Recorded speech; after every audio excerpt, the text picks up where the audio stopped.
Hello everyone, and welcome to our very first episode of Shifting the Needle, a podcast by the Executive Coaching Consultancy. In the 26 years as CEO of ECC, I've explored topics and issues of diversity, equality and leadership. In this time, I've been able to speak to some fascinating people who also work in this space. And I think that now is the perfect time to share our conversations and experiences on a wider scale. So here it is. In today's episode, I'm joined by Harriet Minter. I actually originally met you, Harriet, when you were the editor of Women's Leadership at The Guardian. I know, it was a while ago now. It's terrifying how quickly time goes, doesn't it? Yes, I think we met properly at the Century Club and shared a glass of wine and a very good conversation. Yes, as always. And so just to introduce you a little bit more, Harriet, you are a journalist, broadcaster, and a coach specialising in female development. Yes, all of the above. I do about 1,000 things at any one time. And of course, I know you also from, you're the producer and star of Badass Women's Hour. Yes, so Badass Women's Hour is a radio show on Talk Radio and also a podcast, and I've been doing that for 4 years now. 3 years? And it's very funny and amusing, witty and clever, so I can strongly recommend. And also the blog Proceed Until Apprehended. Yes, I write a weekly newsletter and blog called Proceed Until Apprehended, which is all about people's careers and lives. So career advice, but not the kind of traditional how to get your CV together career advice, I guess. Exactly. And I must say you've got quite a good knack of coming up with titles for things, because I love Proceed Until Apprehended. It's just the perfect way to sum up what the advice I'd like to give women leaders. Oh, thank you. Me too. They should all take it. So the conversation today, and this is why when I was talking to, I've got a little insights team now at ECC, and they're all quite young and with it. And when I was talking about wanting to have a conversation around some of the articles that are floating around at the moment, which talks about how women leaders in COVID-19 seem to be doing well and they seem to be showing the right leadership traits. I felt a bit uncomfortable about this, and so we thought, well, let's have the podcast, and who can we invite to join us in this conversation? And my team immediately, and I immediately thought of you, Harriet. Oh, thank you. I mean, your previous role as editor of Women in Leadership section makes you just ideal. Plus, I think you've got quite up-to-date and modern views on leadership. So I think you're the perfect guest for our first ECC podcast. Well, I'm absolutely honoured to be invited. So thank you. So shall we just start with yes, let's go for it. About that concept of, well, as I say, there was a Forbes article that kind of, I think it was titled, "Do Women Make Better Leaders?" What's your thoughts on this subject? I think my thoughts on the subject are the same as when people ask me whether women make worse managers. So whenever I'm giving a talk, I do a lot of talks around the country, and whenever I'm giving one, somebody in the Q&A section always says, well, yes, but I've had a female boss and she was absolutely terrible, and she pulled the ladder up and she never promoted me and she never helped me, and actually I think this proves that women are worse managers. And my response is always that being, I use a slightly less polite expression than this, but being a bad manager is gender neutral. And I think the flip is true. I think being a good leader is gender neutral. It really is. But I think what's interesting at the moment is that we're starting to understand that what we mean when we say good leader is a very preconceived notion. So we all have a preconceived notion within us about what a good leader is. And I think we're starting to realise that idea has been really moulded to fit one type of person, and when we talk about one type of person, generally one type of man. And what we're starting to see now actually is women who are good leaders but maybe lead in a different way or with a different style, or maybe they don't, coming through the ranks. And so we're going, oh, actually, maybe women are better, maybe they're better. And I think the reality is that some women are great leaders and some women aren't, and some men are great leaders and some men aren't. And that's the place we need to get to. I completely agree with you, Harriet. We can just end the podcast now. Let's just explore it a little bit, though, because it's I've been off on holiday this week, but I have actually enjoyed having some time to do a bit of research around leadership, just to remind myself, I'm a management development expert, and so I just remind myself about leadership theory. And believe it or not, in the 1800s, would you believe that the original leadership theory was called the great man leader concept? I would absolutely believe that, yes. Isn't that hilarious that it was actually called that? And of course, it was all about traits, wasn't it? And traits were described as innate characteristics. Yeah. And that, I still think, even though, back in the 60s, 70s, and when I was at university studying some of this stuff, back then, that idea that leaders possess certain characteristics had already gone out of fashion. And yet we still talk like that, don't you think? We still refer to it as if people have got some kind of innate right to lead. And I think this is where some of the problem starts. We absolutely do. You're actually reminding me of my father, who he and I have many, many rows about this sort of thing. And the classic one that I always refer him back to, and he tries to convince me that he never said it, but he absolutely did, was when David Cameron was elected Prime Minister. And my father's response to this was, well, finally we have somebody back in the job who was born to lead. And I mean, you can imagine the row that prompted around Sunday lunch. But we have a kind of idea of what a leader is, and I think that's human nature. We understand things by seeing what is around us and learning from it. So if what we see around us is one type of person leading in one type of way, then we are going to naturally correlate that with leadership. And then the problem becomes an ongoing circle, which is we see that as a leader. And so then when we're looking for a leader, we look for somebody with those characteristics, and then they become a leader, and then more people see them as a leader, and so on and so forth. And rather than breaking out, break into that circle, doesn't it? I have to say, I was thinking about it this morning. I graduated 40 years ago. I really don't feel that old, but I'm 60 now. And when I graduated, Harriet, I joined the Ford Motor Company. And I was an early MBA, would you believe, back in the day. And I joined the Ford Motor Company as a graduate trainee. Now, I couldn't drive, which in its own right is odd that I was hired. I was the only female graduate, and I was the token graduate, yeah? And I quite liked being the token graduate back in the day. I stood out, people remembered me. And I remember being interviewed for a book, actually, by someone who was writing a book on, I wish I could remember who it was and what the book was. I'm sure I was written up very badly, because I was invited to comment about being a female amongst, in a male, being a minority, and whether that was advantageous or disadvantageous. And I was categorically of the view, would you believe, that it was positive discrimination, and I thoroughly enjoyed it. Which is so embarrassing now. I don't know why it took me all these years to realise that I was just as much a victim of the system there as the men were. Yeah, absolutely. And also that, when we look at it as sort of, should we be enjoying that thing? Should we say, well, I've got this advantage and that's great, and I'm not going to pull the ladder off or whatever? I mean, ultimately we work in a competitive world. Sometimes you have to be a bit competitive. You have to kind of put your elbows out and be a bit competitive. And I don't think that is a bad trait. We are very keen on collaborative leadership at the moment, because that's what we need. And sometimes we need competitive leadership, and both are equally valid.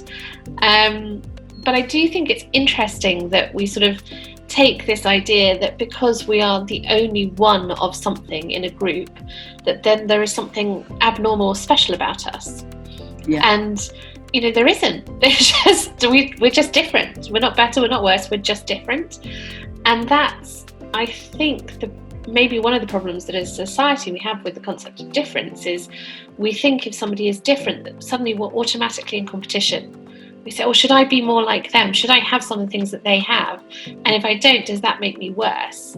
Instead of saying, okay, well, I've got all this stuff that's great about me, and they've got all that stuff that's great about them, but we are different people.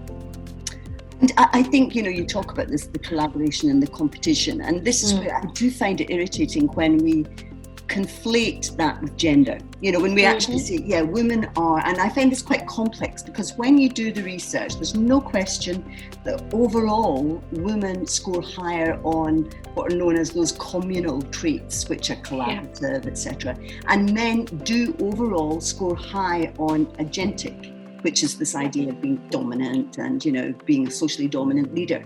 So overall, but I think where we lose the sense of it is that doesn't mean each individual female is collaborative and consensual, and each individual man. And that's where we get really confused, because we stereotype based on overall impressions.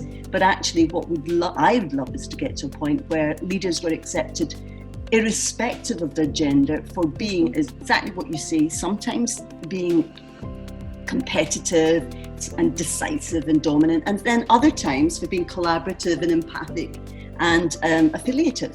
We need leaders that can do both.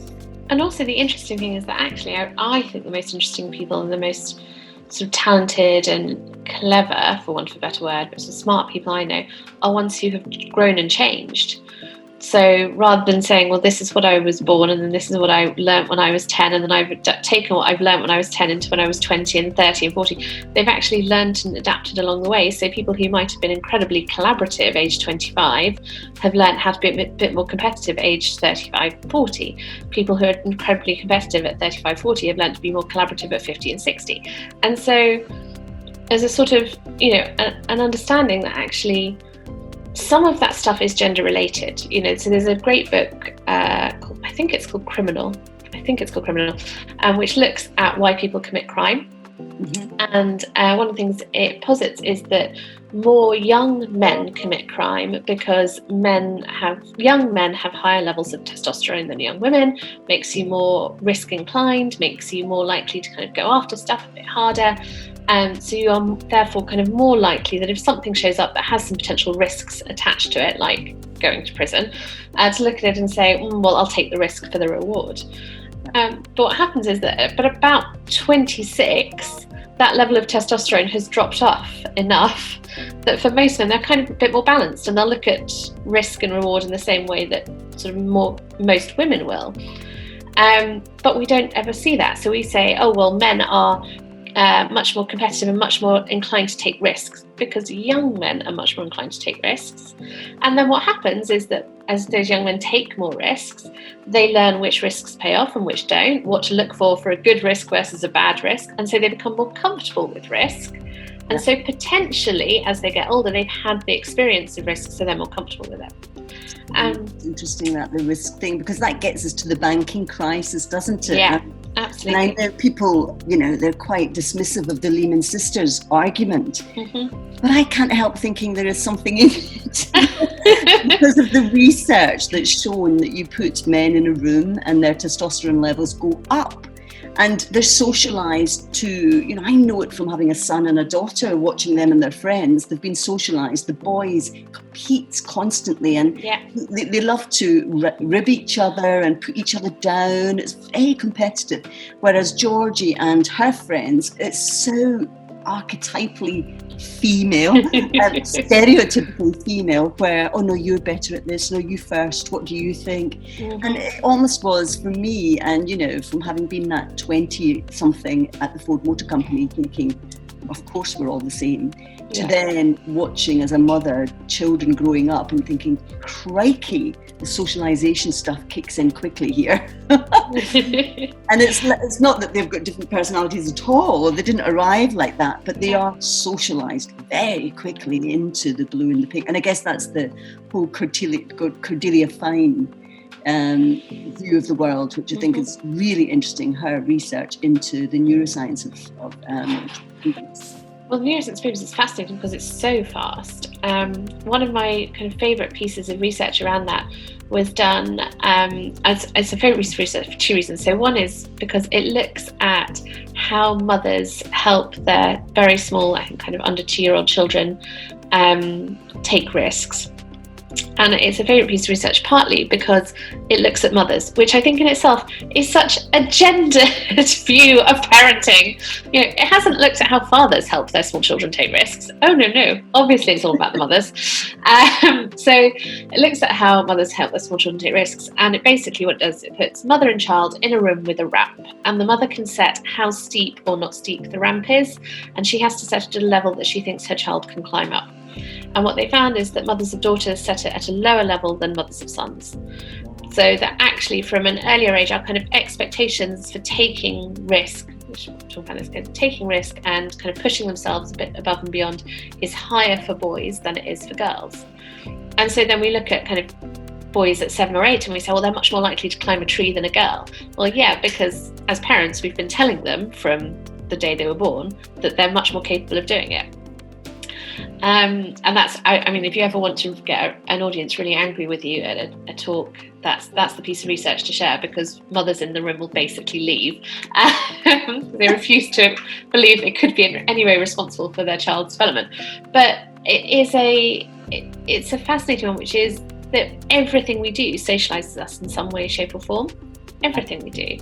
And so we can't escape that. I know, Harriet. I even heard, I read, I think it was in the Cordelia Fine book, that mothers speak less to boys, to baby boys, than to baby girls. Yeah. Isn't that incredible? Absolutely. But equally, that's just one of a myriad of factors that affects us. So we know, for example, that children who are born in the winter versus children who are born in the summer, children who are born in the summer tend to start reading later because they have spent more time outdoors because it's sunny. So their mothers have been outside with them playing in the garden, whereas when it's cold and dark, mothers, again, that's my bias there, mothers' parents have been inside reading to them. Absolutely, and you say that all these things. It's a mistake to call them mothers, but this is the tricky thing about going back to this. How do you break into the cycle? I was in the park yesterday. I'm chilling out, so I went along to Chiswick Park and sat there and watched. And every single person that came into the park with a stroller and a baby was a female. I mean, just universally, there wasn't a single man in the park. And it makes you think, crikey, this feels like the 1800s. Well, a lot of research from sort of the working from home under COVID-19 has shown that actually it is the women who are picking up the majority of the slack, and particularly around childcare. And that's not just because I think we're personally socialised into it, but I think it's because actually I think businesses are more comfortable with a woman saying, I'm really sorry, I can't do this call, I've got my 4-year-old with me, or I can do this call but my 4-year-old's going to be with me for it, than they are a man saying it. I think that's true. I think there's two sides to the coin, and what from which is the organisational side, and then there's the gender equity at home as well. And I think what's been really interesting about COVID-19 is that it's given us an insight into gender equity at home more so than previously, I think, because it's almost like an amazing experiment, isn't it, to watch how do men and women share care when they both have to be at home. You could not have designed a better experiment. And exactly as you say, Harriet, what we're finding is women are taking up much more of the domestic load and the childcare, particularly around the education of children, which is quite astonishing. And so you do hear these stories of, I had one particular story where a woman was in doing her work, like baton changing with her partner. So the two of them would have like 6 hours where one didn't have the children, and then 6 hours when the other did, which is extraordinary to do 6 hours non-stop when you've got kids in the house. God knows how they managed to do it. But anyway, they were doing that. And then while she was in her time and in the office, which was 2 floors up, one of the children came in and broke into the office to ask her, and she was on a Zoom call, to ask her if they could have an apple. And she knew that her husband was downstairs beside the fruit bowl with the children. Oh my gosh, yeah. And I thought that was a beautiful example of how stereotypes run deep. Yeah, really deep. And it makes you think about the length of time that European women spend on maternity versus other countries. Because I think almost, certainly the women we coach at ECC, they're very, alpha types very often, they're very successful professional females. And I think sometimes when they have that opportunity to be at home for the first time with their new baby, I feel as though they take over everything. Some of them can just take over everything. And as a result, I think there might be unwittingly, they're disempowering their partner from when they go back to work. Because definitely. In a sense, they've become the expert at home. Well, I think there's such pressure for mothers to be the expert. There's such pressure for mothers to know everything about your child, to understand everything about them, to be a, quote, good mother and have this deep, deep connection with them. And there is none of that pressure on fathers. We applaud fathers for turning up, for carrying the child. And I don't say that as a sort of to be mean to dads and they're not doing enough, but I don't think there's space for them to do enough, because we're putting so much pressure on women to be these almighty mothers. And then what happens is exactly as you say, women take control and they're like, no, we're running it this way, we're doing it this way, this is how it works. At which point, and I do think this is true of all kids, having a child is like being managed by the worst manager ever. They're just screaming at you constantly for stuff, but they're not telling you exactly what it is they want. So, and then you do what you think is a great job and they give you no feedback. You do a terrible job and they give you all the feedback. And so I can imagine that from that point of view, if you've got a mother who's there going, but it has to be done like this, it has to be this way, and I've got it, I'm in control, I'm taking charge of it. I can imagine if you're the dad in that situation, you go, do you know what, the best thing I can do is just let you run with it. Okay, off you go. Completely. And then what happens is 5 years down the line, mum is going, why am I doing everything? And dad's going, I don't know what to do. And the kids are going, well, we just go to mum for it. Yeah, and I think I struck lucky with my husband because he already had a child. So he was more expert. Yeah. He was more expert, and she was a daughter, Georgie, so she's my stepdaughter, and Cameron's my son. And because when Cameron came along, Mike was a much more expert parent than I was. Yeah. And so it evened out from the get-go. We both ran companies as well, so we both had careers. Yeah. And then, he was more expert in the parenting side than I was. And so this could be excellent advice for every woman, Geraldine. Only have children with somebody who already has children, so that they're the expert. Yeah, great advice. Love it. And also because he'd been, living separately from his wife at the time for quite a while, he was very used to having Georgie at the weekends on his own. So it took a while for him to introduce me to Georgie.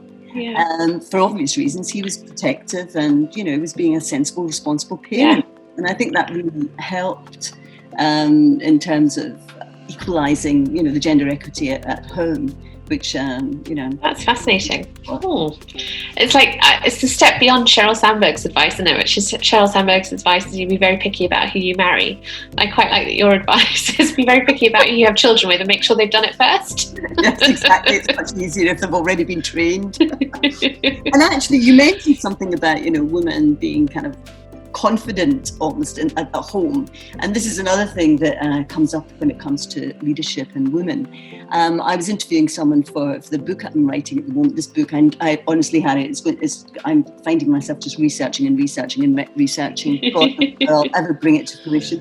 However, I was interviewing a male leader, and when I said, why do you think there are still so few women at the very top of organisations?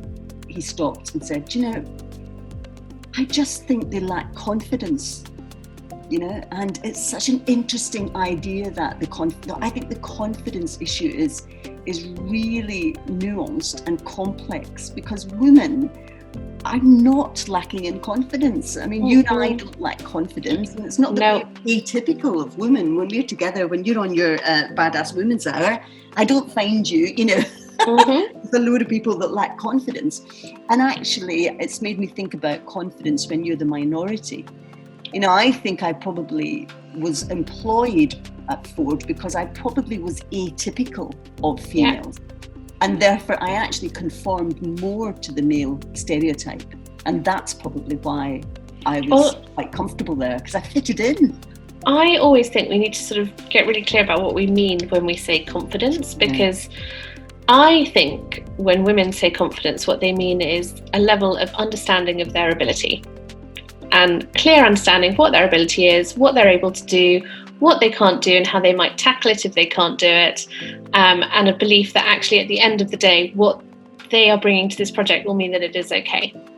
That's how women understand confidence. So when somebody says to me, "Oh, you could be more confident," I'm like, "Are you mad? I'm really confident. What's wrong with you?" And I think how men understand confidence is much more external. It's much more, can I project this feeling onto somebody else? Can I make somebody else believe that I can do this no matter what? Can I would go so far as to say I think men see arrogance as confidence. Yeah. And women see arrogance as, I don't know if this is a swearing podcast, they see it as bull.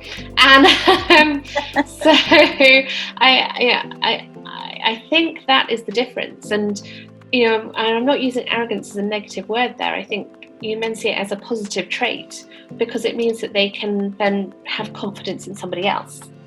Yeah. Whereas for women, we want to have confidence in ourselves. Yeah. And that feels like the difference to me. And another thing that comes up when I'm coaching female leaders is female leaders in the boardroom recognize that the prevailing modus operandi is advocacy. This is what I think, this is what we should do. Mm-hmm. Now that isn't necessarily something that's been socialized into women at all, because actually the other side of this is that when women present in an advocacy way, they get asked, and the researchers points to this, Harriet, they get asked many more questions about who their sources are and how they'd come to that position, how they'd come to that view than men do. And this has been well researched. Yeah. And so what women then do necessarily is they then make sure they've covered all the bases before they come to the meeting, because they will actually ask more questions. And the interesting thing is then they get feedback that they don't sound as confident because they reference other people in the research. So this is the double-blind dilemma, which is, honestly, it could drive you mad. It shows up everywhere as well, doesn't it? That's the thing. It shows up in so much stuff. It's really difficult. I think the problem is as well, if you point it out, if you're in that meeting and you say, I can show you my sources, I can show you my research, but you can also trust me on this, I've got it. People don't. People think you're sort of trying to wiggle your way out. And I think there comes a point in every woman's career where you have to say, either I have to point this out really strongly to the person who keeps doing this, or I have to say this is not the environment that I'm going to thrive in. And go somewhere else. And that's really difficult because particularly if you want to get to board level, people like to see a kind of a linear progress. They like to know that you're embedded in the company, all that kind of stuff. And so you're then fighting for a leadership role with people who don't see you as leaders because you've had to go somewhere new. And it's immensely frustrating. And then we wonder why women drop out. I know. So this is the opt-out argument when in fact, of course, they're eased out by unconducive, is that word, unconducive environments. But after a while, I think it's just a bit exhausting. You think, it's hard enough just doing the job, but having to constantly think about how I'm going to be accepted and received is very irritating, because you want to just, and as I've got older, I've become more clear about what I believe in. And so in a way, all that stuff just becomes a bit like, all right, okay, if you don't want to hear it, then fine. Yeah. Don't employ me. You're right, Harriet. I'll look and create my own environments where it's full of people, who believe in me. Well, also, some of us are extrinsically motivated, so we need that. We need somebody to say, "Oh yeah, you're right. Got it. Well done, you. Great." Totally. And then I go, "Oh yeah, fab." And some people aren't. Some people are intrinsically motivated and they've just got the goal in their mind and they just work towards the goal and they don't care what anyone else around thinks of them. But I think that's relatively few people. I think most of us need to know that actually the people we're working with support us and believe in us and think we're capable. And then what happens is when you have people questioning you again and again, you start to think, well, why am I putting up with it?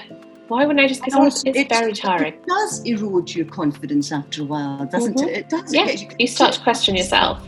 And you think, God, I must be having this wrong, or this thing about I'm too challenging, I'm not challenging enough. I mean, it's very, very confusing. And I think that that noise and chatter can put a lot of women off leadership, because there's just so much noise in the system for them. But I do wonder, going back to our conversation about the political leaders, and it's just not helpful really to describe leadership in gender terms, and it's not actually helpful to describe leadership in trait terms either. So let's just talk a little bit more about situational leadership and the fact that you have to be versatile in your leadership style.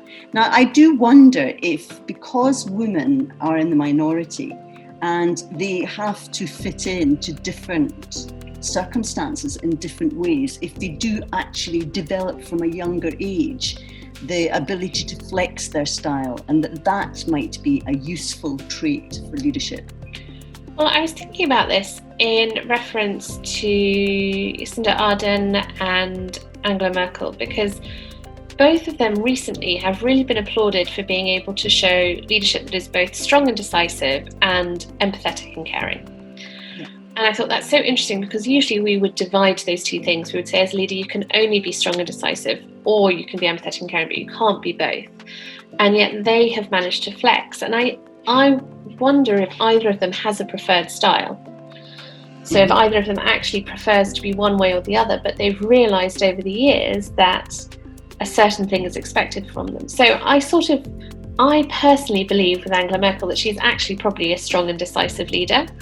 And yet she's realised over the years that as a woman in a society which Germany is, which still sort of has some quite deeply ingrained stereotypical beliefs around how women should be, that actually a way of her progressing is to also embody this idea of nurturing and motherhood and caring. She sort of paints herself as the mother of Germany. And that has allowed her to then be really strong when she needs to be, because she's also empathetic, and so she's had to shift between the two. And I sort of feel like if you've grown up in a world which tells you that actually you are perfectly designed to fit into this world, you never have to flex. You never have to learn how to flex. So if you are, and I want to be specific, because it's not just men, it is a certain type of man. If you are that alpha, dominant, competitive, aggressive, go-getting, goal-orientated type of guy, and all you've heard around you your whole life is, congrats, you're doing exactly what we expect of you, fantastic, this is what's needed, off you go, keep going. You've never had to flex your style. And so I think in today's society, where we need people who have had to adapt and who have had to shift and mould themselves, what that means then is when the situation changes, you're able to change with it. And I think that takes us beyond gender, doesn't it, to diversity in all its guises, because in all its Absolutely. form, because it does mean that second generation, first generation immigrants have to fit in, so they're flexing between two family styles, two cultures as well, and that very flexibility, of course, is really helpful if you want to be an inclusive leader. Because one of the big issues with having an inflexible leadership style and, just being the same all the way through in a society that expects you to be a certain way, the problem with that is, how on earth do you manage complexity? How do you, and this gets us to this need for empathy as well, which is, and I think empathy, by the way, I don't think it's a genetic inheritance empathy. I do actually, we don't know how much of it's, to be fair, to how much is genetic and how much is learned, but I do think you can learn to be more empathic. Oh, absolutely. Definitely so. There are certain skills involved in it, and I think that is a definite leadership characteristic, or not characteristic, a leadership behaviour that needs to be cultivated if you have a very complicated workforce and different circumstances. Well, this is the thing, isn't it, which is some leadership styles work brilliantly in some circumstances, but not all. And I think we talked about this before, but when I really look at Boris Johnson, and Boris Johnson's leadership style is a leadership style that worked brilliantly when he was campaigning for Brexit. And even at the beginning of COVID-19, when what people just wanted was certainty and reassurance, and somebody who just got it, and it didn't matter, you didn't know the details, I don't need to know the details, I've got it. And that style worked brilliantly. And then when actually what was required was empathy, detail, thoughtfulness, the ability to admit when you're wrong, all those sorts of things. He isn't able to do that. Yeah. And so suddenly his popularity falls. And that's the thing, which is knowing that, some styles of leadership are brilliant for particular circumstances, and then some leaders are brilliant at flexing. Yeah. Harriet, that was so fascinating. I could talk all day about the subject, but I think we should draw it to a close now. And just thank you very much for joining me for this conversation this morning. It was great to have you on our first. Thank you for having me. Not at all. Thank you for tuning in. This is going to be one of a series of podcasts that we put out where we discuss important topics with industry experts and leading voices. I hope you enjoyed today's episode, and we look forward to sharing the next one soon.